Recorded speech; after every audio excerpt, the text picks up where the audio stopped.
Ignatius lebih maju. Dan saya Torangan Bintang Prabowo Golan dari kelas 12 IPS 2 absen 12. Tanpa ulang pendidikan mengalami perubahan. Interaksi yang biasanya tatap muka secara langsung dan secara fisik berubah menjadi menggunakan media online. Tentu hal ini merupakan hal yang sangat masa kuliah. Oleh karena itu, pada masa SMA menjadi hal yang penting supaya interaksi keseharian siswa diisikan oleh diskusi-diskusi yang bermakna serta interaksi yang membentuk diri dan membantu perkembangan pilihan studi lanjut siswa tersebut. Online yang tidak ada atau tidak sebebas ruang lingkup offline atau tatap muka secara langsung.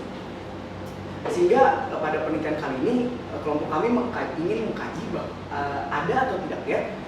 Tujuan dari penelitian kami adalah mengetahui peran sekolah dalam membantu siswa memilih jurusan studi lanjut dan mengetahui apakah adanya pengaruh perubahan interaksi akibat pandemi COVID-19 terhadap kematangan pilihan studi lanjut siswa. Manfaat penelitian kami bagi dua, yaitu untuk sekolah, di mana kami dengan penelitian ini diharapkan dapat melihat pentingnya interaksi pembelajaran, baik itu materi maupun diskusi bersama dengan guru di kelas terhadap pilihan studi lanjut siswa, dan juga bagi siswa untuk menyadari tingkat saya. Baik, terima kasih Jason Alexander. Pada kesempatan kali ini saya akan menjelaskan landasan teori. Landasan teori dari penelitian kami ada 3. Yang pertama yaitu siswa, kedua kematangan, dan yang ketiga interaksi. Sedangkan menurut Kamus Besar Bahasa Indonesia, siswa adalah orang atau anak yang sedang berguru. Poin kedua yaitu landasan teori kematangan. Kematangan menurut Herman, kematangan adalah proses hasil pertumbuhan dan perkembangan seseorang secara bertahap yang mengakibatkan munculnya kepribadian. Ketergantungan ini atau interaksi ini dapat mengakibatkan hubungan saling timbal balik. Saat ini saya akan menjelaskan metode penelitian. Penelitian kami menggunakan pendekatan kuantitatif. Peneliti menggunakan pendekatan ini dikarenakan pendekatan ini akan memudahkan peneliti dalam proses pengolahan data dan akan membuat peneliti mengolah data untuk lebih akurat.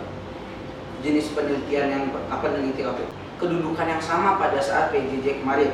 Dalam artian, pada saat PJJ kemarin, populasi ini, contohnya kelas IPS 1 dan IPS 2 digabungkan menjadi satu ruang unit yang sama. Penelitian ini menggunakan teknik pengambilan data random sampling. Peneliti membagikan kuesioner melalui Google Form. Peneliti telah membuat kuesioner menggunakan jenis tertutup. Penelitian jenis tertutup dipilih oleh peneliti karena tentunya dapat membantu peneliti untuk mengolah data lebih mudah dan meminimalisir error jawaban siswa terhadap kematangan pilihan studi lanjut. Di sini, siswa SMA Kolese Canisius kelas 12 tahun ajaran 2022-2023 jurusan IPS menjadi data primer dari penelitian ini. Sedangkan untuk data sekundernya, 10 menjawab cukup matang, 7 menjawab belum matang, 4 responden belum mampu menjawab karena belum menentukan pilihan studi lanjut. Di tabel 1.2 menanyakan mengenai tingkat kematangan pilihan studi lanjut pada saat pembelajaran tatap muka. Terdapat perubahan di sini. Ada 14 perbandingan sekolah terhadap pilihan studi lanjut. Sebanyak 80,8% menjawab. Adanya bedanya PTM memiliki kualitas yang lebih baik dibandingkan PJJ. Terdapat 19,2% yang menjawab PJJ dan PTM memiliki sama kualitas. Kualitas bimbingan konseling membantu. Ada 6 responden yang menjawab tidak membantu. Sedangkan pada saat pembelajaran tatap muka terdapat 23 responden yang menjawab membantu dan 3 responden sisanya yang menjawab tidak membantu. Selanjutnya akan dilanjutkan oleh Torangan Bintang.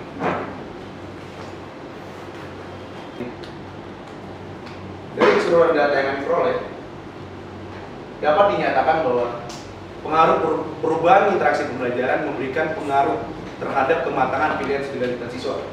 Hal ini terlihat dari perubahan tingkat studi lanjutan dibandingkan pembelajaran jarak jauh.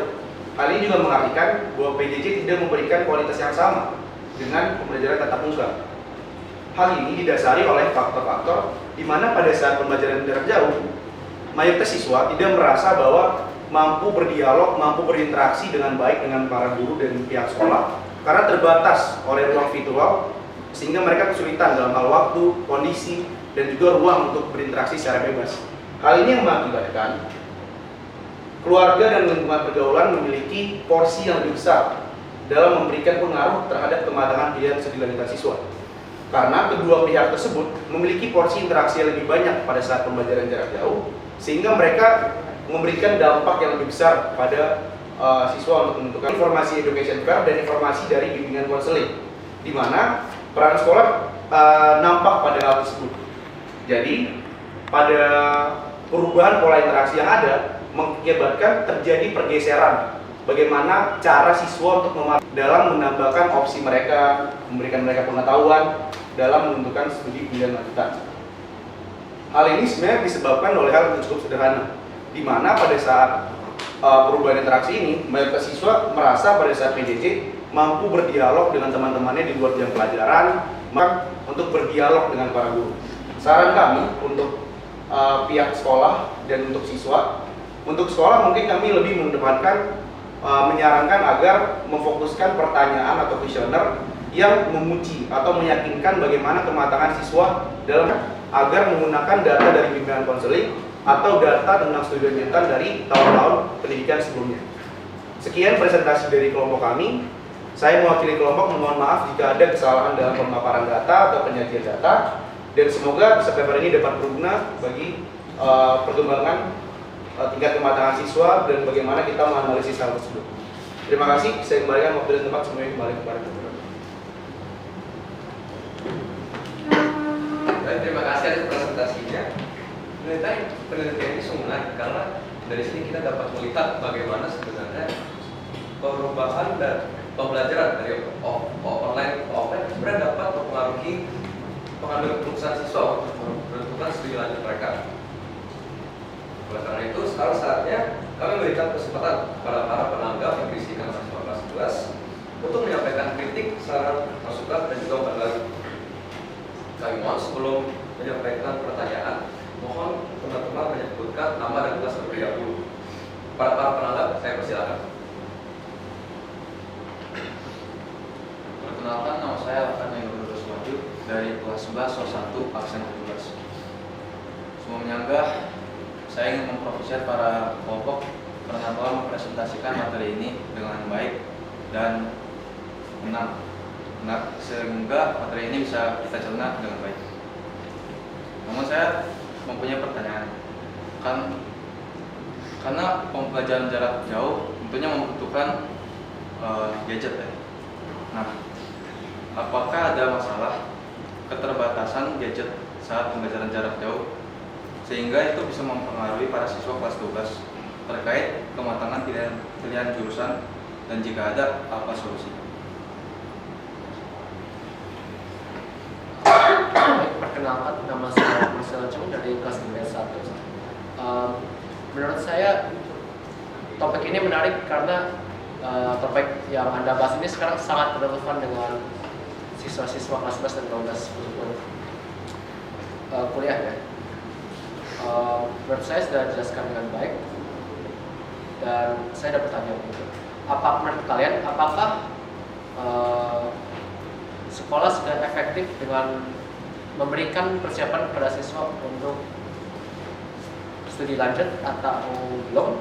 Dan jika iya, bagaimana Anda akan mengimprove persiapan studi lanjutnya?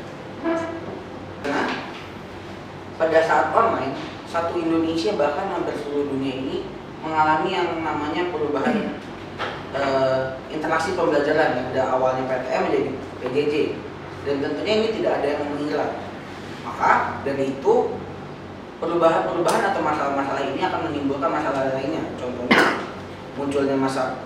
munculnya sinyal yang kurang kuat sehingga memutus jaringan antara murid dan guru, atau adanya ketidakmampuan dalam hal spesifikasi gadget yang digunakan. Itu akan berpengaruh terhadap kegiatan belajar mengajar pada saat PJJ. Itu dari saya. Apakah ada yang mau menambahkan? Oke. Untuk terima kasih sebelumnya untuk pertanyaannya. Untuk pertanyaan pertama, menurut saya mewakili kelompok, apakah ada pengaruh dari keterbatasan gadget terhadap kematangan kelanjutan? Tentu saja ada pengaruhnya, karena ini berarti juga melibatkan bagaimana perubahan interaksi itu membutuhkan gadget. Tapi sebenarnya keterbatasan gadget ini agak bukan topik yang diteliti, tapi juga menjadi faktor yang mempengaruhi, di mana keterbatasan gadget ini yang bikin mereka semakin sulit untuk berinteraksi dengan guru. Mereka semakin sulit berinteraksi, mereka semakin sulit juga untuk mencari informasi lebih dalam untuk mematangkan studi lanjutannya. Mungkin itu ada, tapi bukanlah faktor utama yang menjadi faktor utama yang mempengaruhi kematangan itu sendiri. Saudara menanyakan apakah peran sekolah atau sudah efektif atau belum dalam mendorong siswa untuk yakin atas pilihan studi lanjut. Saya mewakili kelompok yang menjawab bahwa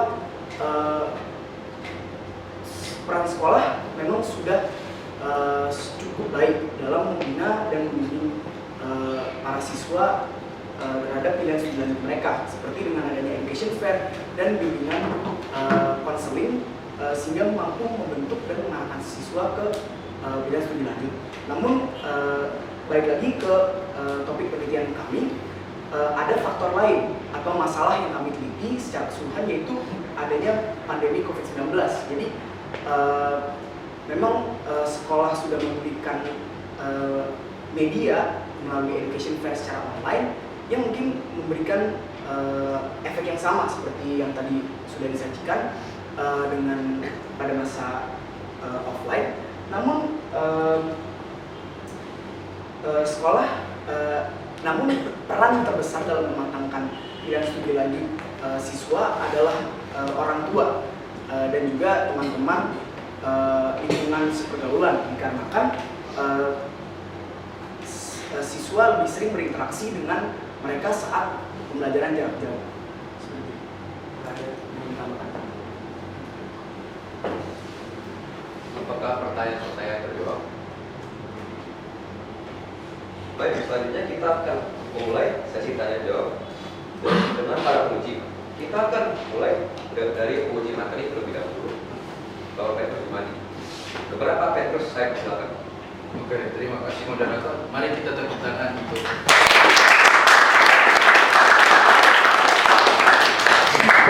Oke, baik.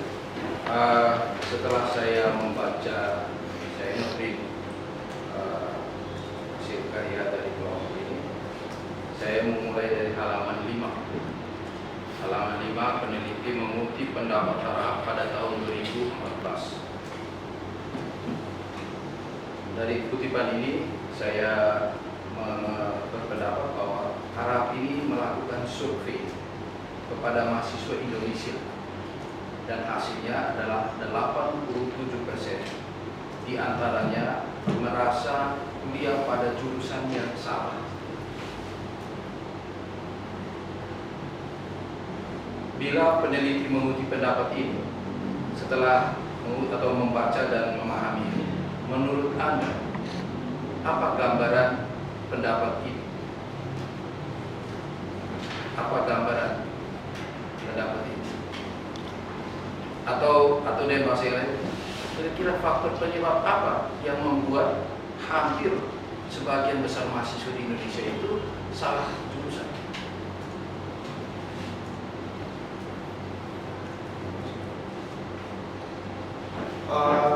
Jika meneliti apa yang disampaikan oleh Harap ini, menurut kami sebagai kelompok meyakini kalau mayoritas siswa ini belum matang, Pak, untuk menentukan pilihan. Faktornya berbagai macam dari diri sendiri dan tentunya dipengaruhi oleh faktor-faktor eksternal di luar mereka. Secara umum berarti secara ringkasnya belum matang. Izin menambahkan, di sini menurut kelompok kami ada beberapa faktor, yaitu seperti tadi Tora sudah bilang, adanya kurang matang Tetapi saya ingin menambahkan bahwa ada faktor kurangnya komitmen yang ada di dalam hati diri mereka. Jadi mereka bisa saja mengatakan sudah matang pada saat SMA ingin jurusan A, tetapi pada saat masuk jurusan A di jenjang kuliah, mereka mengubah komitmen mereka untuk pindah ke jurusan yang B. Ini mengakibatkan adanya survei yang dilakukan oleh Harhab ini membuktikan ada 87% merasa kuliah pada jurusan yang salah. Terima kasih. Baik, menambahkan, jadi memang dari pendapat Harhab bahwa mahasiswa 87% memilih kuliah pada jurusan yang salah.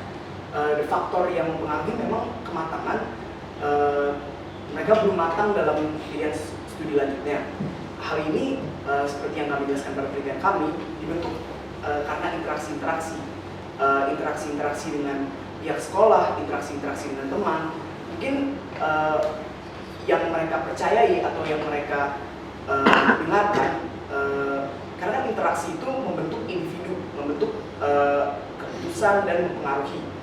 Mungkin interaksi yang dominan adalah mungkin bisa dari orang tua sehingga mereka mengikuti pilihan orang tua, atau pengaruh dari teman sehingga mereka mengikuti pilihan teman. Jadi banyak faktor dalam pemilihan studi lanjut. Namun memang hal yang mengakibatkan adanya kesalahan dalam pilihan jurusan adalah ketidakmatangan itu sendiri. Jadi karena terdesak oleh waktu juga, sehingga terpaksa untuk memilih.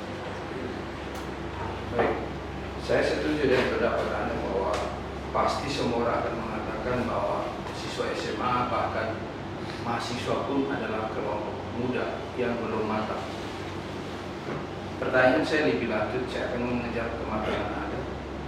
Bagaimana orang yang belum matang ini untuk menyiapkan menjadi matang oleh sekolah melalui media apa yang selama ini Anda dapatkan sebagai siswa kandisis? Salah satu tadi Anda sudah menyebutkan itu adalah education fair. Menurut saya education fair adalah bagian dari melanjutkan yang tadi Anda katakan adalah salah satu bentuk diskusi. Tapi ada bagian dasar lain yang menurut saya tidak disinggung dalam penelitian ini. Anda sudah menyinggung juga bahwa peran BK di sana, tapi saya melihat ada satu hal yang hilang yang tidak Anda sebutkan di sana. Silakan.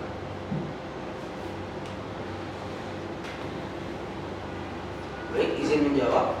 Menurut kelompok kami, sekolah bisa membantu bagi siswa-siswa yang kurang matang dalam pemilihan jurusannya, bisa dibantu oleh sekolah melalui media yang namanya ekstrakurikuler. Di ekstrakurikuler ini contohnya seperti voli, yang olahraga, basket, atau DKV, atau desain, atau musik. Itu akan mengasah kemampuan siswa sehingga siswa dapat menentukan pilihan jurusan studi lanjutnya untuk lebih fokus di apa. Contohnya, misalkan dia suka mendesain, dia akan belajar di kafe dan itu sudah disediakan oleh sekolah kanisius melalui ekstrakurikuler. Lalu pada saat pemilihan studi lanjut, mereka akan memilih pilihan di kafe.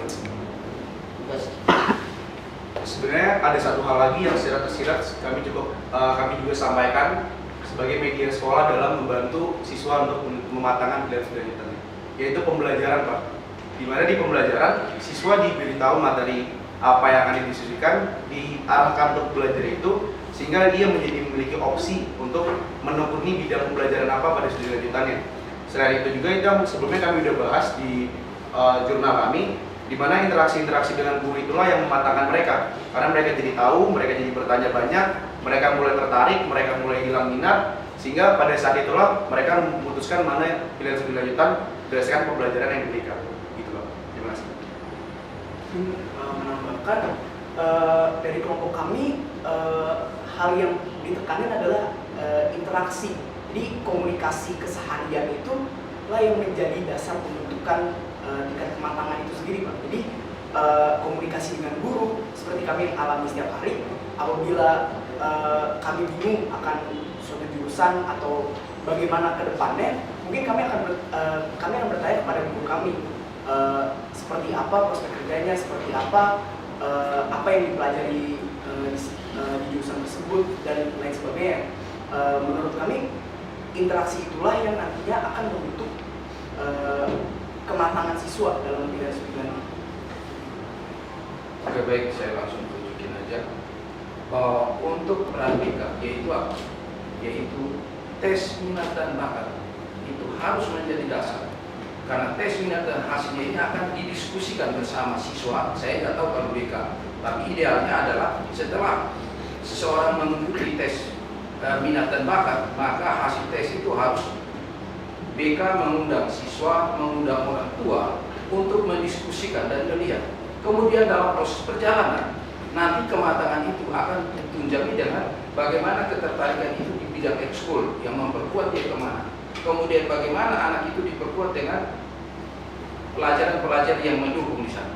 Sehingga menurut saya bahwa tadi penelitian Harap ini menunjukkan bahwa ini kemungkinan sekolah, dugaan asumsi saya, sekolah ini tidak memiliki BK dan tidak memiliki peran BK yang baik, yaitu memiliki data awal. Sehingga menurut saya diskusi yang dilakukan dengan berbagai kegiatan itu hanya komplementer terhadap data untuk memastikan anak ini bisa berkembang sesuai dengan minat dan bakat yang ada atau tidak. Menurut saya ini yang perlu dilihat oleh anak sekalian. Sehingga menurut saya bahwa asumsi saya bahwa kalau juga sampai pada masa pandemi ini ada anak yang tidak matang, ada siswa yang kurang matang, tadi berapa persen itu mengatakan kurang matang, ini akibat apakah ada kelalaian yang dilakukan sekolah, dalam hal ini BK tidak melakukan tes minat dan bakat dan tidak menindaklanjuti hasil tes minat dan bakat itu sendiri. Itu yang saya melihat di situ tidak nampak di sana. Itu yang saya. Yang kedua, supaya saya sudah berapa menit? Saya sudah berapa menit? 9 menit. Oke. Saya hanya mau mengatakan pertanyaan saya terakhir. Saya kasih nanti yang lain itu. Ini ada kesalahan, tolong Anda lihat di halaman 66. Anda di situ dikatakan ini konsepnya terbalik-balik karena saya gurunya sendiri. Ya, kalau responden itu, kalau populasi itu jumlahnya itu bukan diakhiri dengan ini. Anda mengatakan sebanyak populasinya sebanyak 64 responden. Nah, ini harus yang benar adalah 64 orang atau 64 siswa. Sedangkan baru 26 siswa, 26 sebagai responden. Dan ini juga ada kesalahan. Anda mengatakan bahwa 22. Ternyata saya itu di dalam data analisis adalah 26. Nah, tolong ini diperbaiki. Kemudian ini struktur membangun logika, metodologi kamu seperti apa? Dalam membuat sebuah ini penelitian ilmiah, berarti ada tahapan yang harus terstruktur dengan benar dalam metodologi. Maka saya mau menanyakan Anda, ketika Anda membangun metodologi, langkah-langkah apa yang harus Anda ikuti?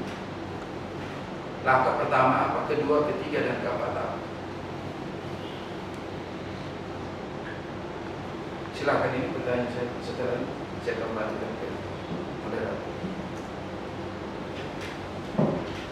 Silakan.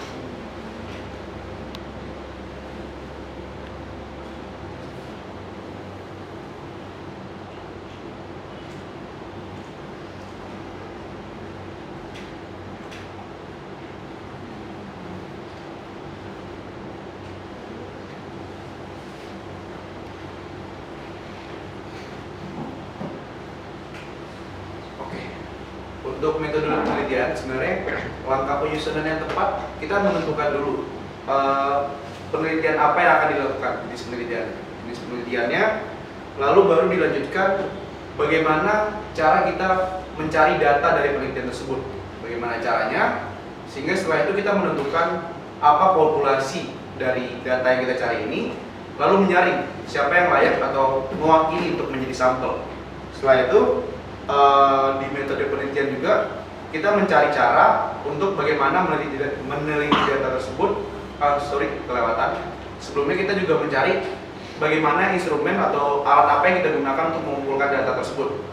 Baru setelah itu kita mencari cara bagaimana meneliti data tersebut dengan menggunakan metode apa dan bagaimana sistematika, bagaimana cara mengolah data itu. Gitu Pak Min sekiranya. Ada yang mau tambahin? Baik, izin menambahkan rumusan masalah di sini metodologi berurutan dibuatnya dengan cara mengidentifikasi dan merumuskan masalah seperti yang tadi Tora bilang, menyusun kerangka berpikir, merumuskan hipotesis, melakukan pembahasan, dan membuat kesimpulan dan saran. Di sini ada penentuan populasi dan sampel, dan itu terletak sebelum melakukan pembahasan. Di sini juga ada terdapat tujuan dan manfaat penelitian. Tujuan penelitian sangat berkaitan dengan kesimpulan, sedangkan manfaat penelitian merupakan kegunaan nyata dari hasil yang akan dicapai melalui sebuah penelitian. Jadi itulah yang urutan atau langkah-langkah dalam pembuatan metodologi. Terima kasih.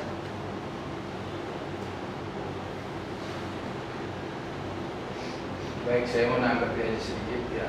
Kalau metodologi beda dengan laporan besarnya.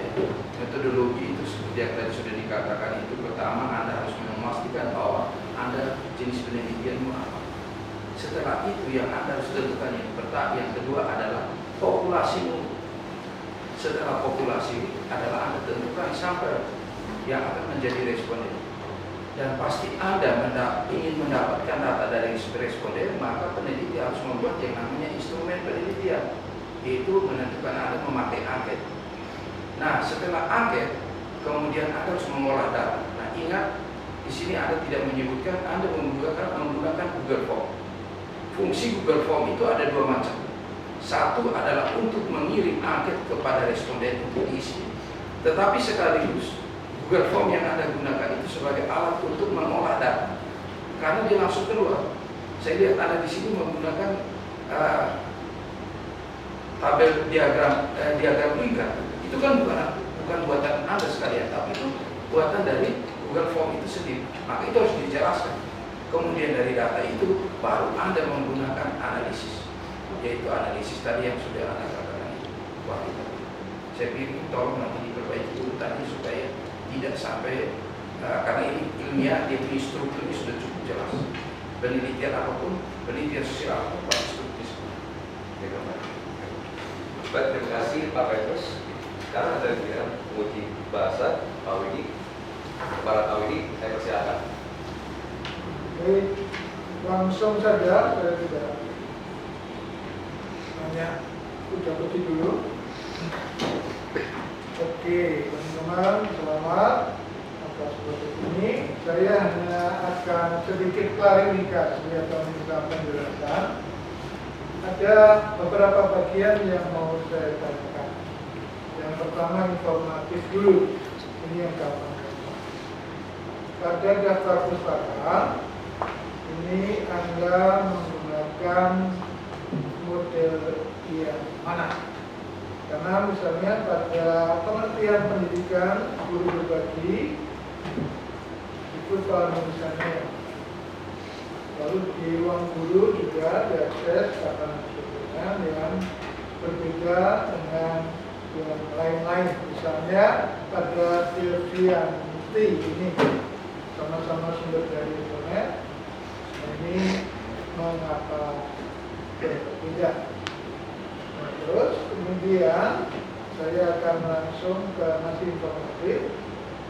Misalnya pendapat dari Mulyaningsih ini yang kamu tempatkan atau kamu gunakan untuk mendukung pendapatmu yang mana? Itu kan ada Mulyaningsih IE. Jadi yang pertama kamu menggunakan model yang mana, lalu sedikit ke teknis yang Mulyaningsih untuk mendukung pendapatmu. Lalu yang agak teknis sekali. Nah, kalau saya dibantu untuk menghubungkan antara bagian abstrak itu yang berisi tujuan, lalu tujuan di dalam pendahuluan, dan ini saya nggak menemukan simpulannya itu apa. Maka saya akan menanyakan gimana kamu taruh simpulannya. itu karena ada urutan secara di dalam abstrak itu kan ada tujuannya mau apa, kemudian di dalam pendahuluan kesimpulan. Ini ada dua. Terima kasih. Baik, saya ingin menjawab untuk masalah daftar pustaka. Daftar pustaka di sini memang ada kesalahan, yaitu salah menggunakan format. Yang seharusnya digunakan adalah yang pengertian pendidikan yang diunduh 1 Februari 2022 buka kurung ayo guru berbagi kemendikbud.go.id/artikel/pengertian pendidikan. Untuk masalah daftar pustaka Milyaningsih yang berjudul pengaruh interaksi sosial, keluarga, motivasi belajar, dan kemandirian belajar terhadap prestasi belajar, ini kita mengambil dari untuk mendukung pemikiran peneliti dari sisi interaksinya. Jadi kita tidak mengambil seluruh inti dari penelitian Milyaningsih, melainkan menggunakan beberapa bagian dari penelitian Milyaningsih. Terima kasih.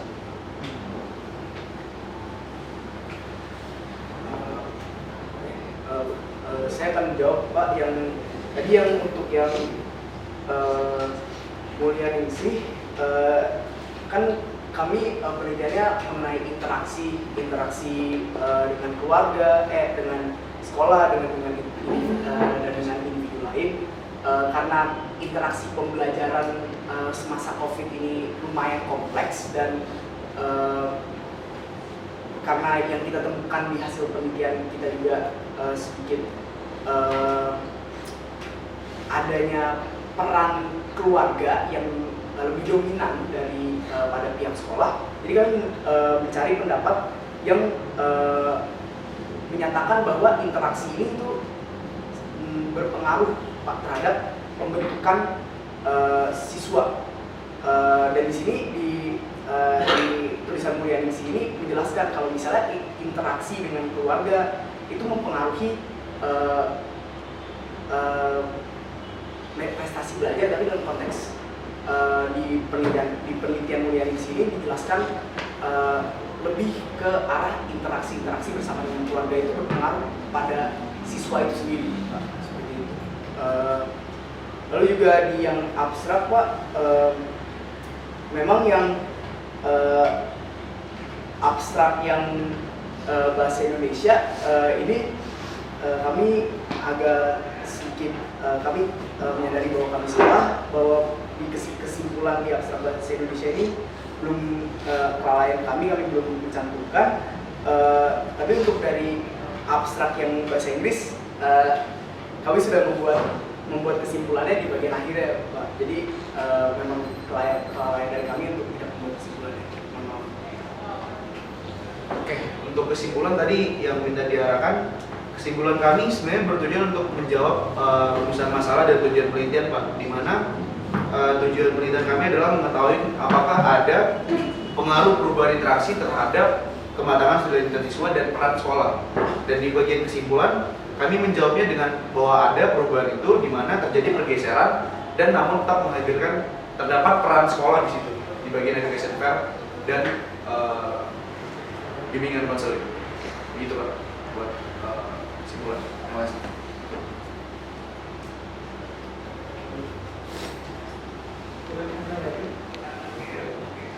Yang tadi sebenarnya saya inginkan, itu kan kamu mempunyai pendapat, lalu dikuatkan oleh pendapat dari Milyaningsih. Saya hanya minta, itu kamu taruh di mana?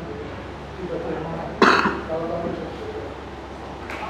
Lalu untuk yang tadi di abstrak, kemudian di pendahuluan itu kan ada rumusan tujuan. Nah, apakah ini sudah sinkron sesuai dengan simpulannya? Maka saya melacak, bahwa saya dibantu untuk melacak tujuannya itu mau ngapain, pertama melacak. Lalu apakah ini sudah terjawab pada simpulan? Karena itu kalau menurut saya itu benar-benar dari penelitian kami. Karena kamu mau meneliti apakah ada pengaruh lapangan. Nah kalau ada pengaruhnya itu berapa sih? Kalau itu ada. Nah ini yang sebenarnya saya dibantu untuk menunjukkan saja. Menunjukkan bagian-bagian. Kalau memang belum, ya mungkin nanti perlu revisi bagaimana. Itu saja. Oke Pak, untuk benang merahnya sendiri sebenarnya seperti ini Pak. Pada bagian pendahuluan kami kan bertujuan untuk mengetahui pengaruh itu, dan kami ingin mengetahui bagaimana peran mereka. Jadi pengaruh yang di kesimpulan yang kami jawab, pengaruhnya itu jadi pada saat perubahan interaksi ini, lingkungan keluarga dan lingkungan sekolah menjadi faktor yang lebih utama dibandingkan lingkungan sekolah. Jadi pergeserannya di situ Pak, pengaruh yang diberikan oleh perubahan interaksi ini menurut kelompok kami, boleh dikasih dulu Pak, terjadi pergeseran di mana keluarga dan pertemanan inilah yang sekarang jadi memegang peranan yang lebih besar, di mana seharusnya berdasarkan hipotesa kami, sekolah yang harusnya menjadi peranan lebih besar di luar diri sendiri. Begitu Pak pergeserannya. Kalau di situ ada sekolah, di rumusan masalahnya apa? Di pertujuannya ada rumusan masalahnya. Apakah ada misalnya bagaimana peran sekolah gitu di rumusan masalah awal itu ada gitu? Kami lebur dalam tujuan penelitian Pak. Di tujuan penelitian kan yang poin kedua, kami ingin mengetahui pentingnya peran sekolah dan guru BK dalam membantu siswa memilih studi lanjutan. Ya, sekarang langsung dijawab di penutup itu di bagian mana? Di bagian kesimpulan berdasarkan hasil penelitian di mana kami menyatakan bahwa pengaruh yang diberikan oleh perubahan interaksi ini bukan mengarah pada berkurangnya efektivitas fasilitas pembelajaran seperti tutor dan bimbingan konseling. Mungkin kami kurang dalam menekankan poin tersebut, di mana seharusnya kami menekankan lagi bagaimana sekolah berperan sebesar apa walaupun terjadi pergeseran faktor-faktor yang mematangkan di sini Pak. Mungkin kami kurang mendebalkan sehingga kurang terlihat maksud dan tujuan. Punya berapa ini? Oke, teman-teman dan juga yang lain. Kalau tadi di abstrak ini di abstrak kan sudah disampaikan bahwa Anda kurang mengetahui. Kalau di abstrak dikatakan bahwa tujuannya ada 2 atau 3, nah kan yang pada bagian pendahuluan kan ada tujuannya ini dirumuskan 3. Maka simpulannya juga 3. Sehingga ketika saya membaca sebagai orang awam yang tidak mengetahui pendidikan itu langsung menemukan, oh iya, ya abstrak ini kamu sudah menemukan hasilnya. Oh memang ada pengaruh dari PJJ ini dengan BPN gitu. Ada pengaruh dari PK itu. Itu kan sudah dicantumkan pada abstrak. Ya, ketika kami bisa membaca secara sekilas, abstrak itu sudah menemukan kesimpulan. Lalu kami mengecek lagi di penutupnya. Dalam menutup itu kan ada kesimpulan dan syarat. Kesimpulan itu kan menjawab apa yang ditanyakan pada rumusan. Kalau ditanya apakah ada pengaruh, ya cukup dijawab ada pengaruh. Kalau ada pengaruhnya berapa persen atau berapa ini. Kalau itu tidak ada, ya tidak ada pengaruh. Jadi benang merahnya ini harus kamu buat. Lalu kami pelacak lagi nanti di dalam pembahasan. Oh buktinya mana? Oh iya di dalam responden. Apa tadi? Dalam temuan kalian. Oh iya ternyata ini berapa persen yang ada perubahan ini mengenai. Karena panduannya itu pada rumusan masalahnya.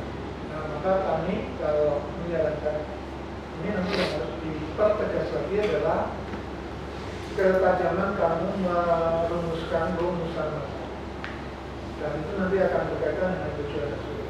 Sehingga nanti di dalam penutupnya kamu tinggal menjawab, oh ya, berdasarkan penelitian ini, 1, ini mempunyai pengaruh, 3 mempunyai pengaruh. Ini apa? Nah, kalau dilengkapi, 3 mempunyai pengaruh sebesar ini, itu akan dibuat.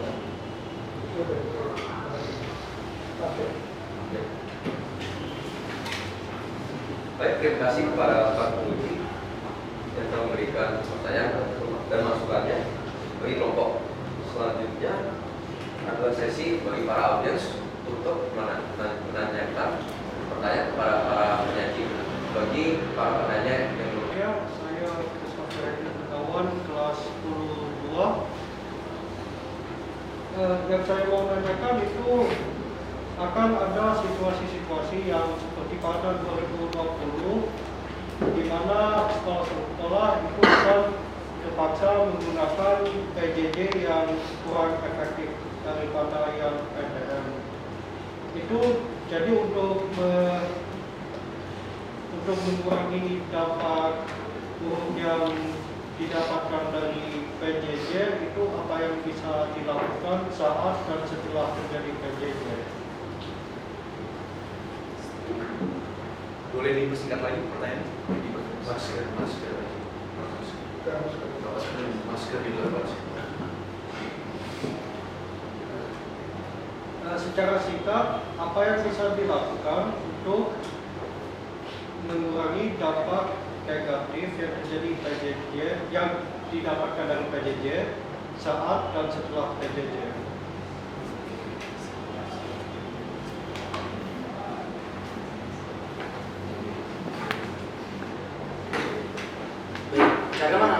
Cara menanggulangi kerugian yang telah dialami oleh PJJ adalah dari penelitian kami sudah disebutkan melalui saran. Jadi untuk bagi siswa akan lebih menyadari akan pentingnya pemilihan studi lanjutnya itu. Nah, ini itu bisa berhubungan dengan PJJ. Nah, pada saat PJJ, siswa akan cenderung membelakangkan kepentingan pemilihan studi lanjut. Nah, ini cara menanggulanginya adalah mengadakan bimbingan atau konsultasi kepada guru BK ataupun mengikuti education fair yang secara online. Menurut kelompok kami, education fair secara online terbukti bisa membantu dalam pemilihan studi lanjut siswa. Terima kasih. Oke, terima kasih untuk pertanyaannya. Jika pertanyaan saudara mengarah pada dampak negatif terhadap kematangan studi lanjutan, maka kelompok kami akan menjawabnya dalam dua pihak.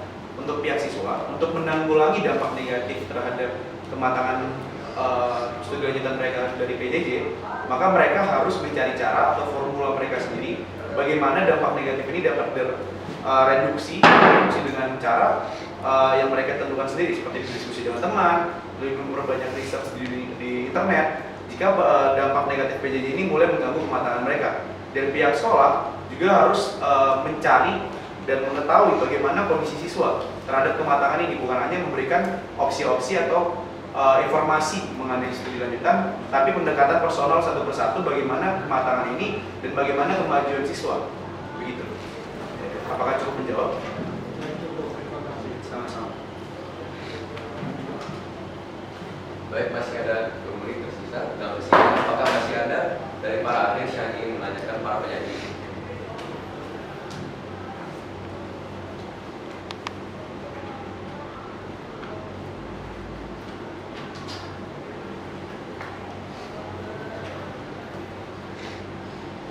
Baik, karena sesi kita berakhir sudah 5 menit.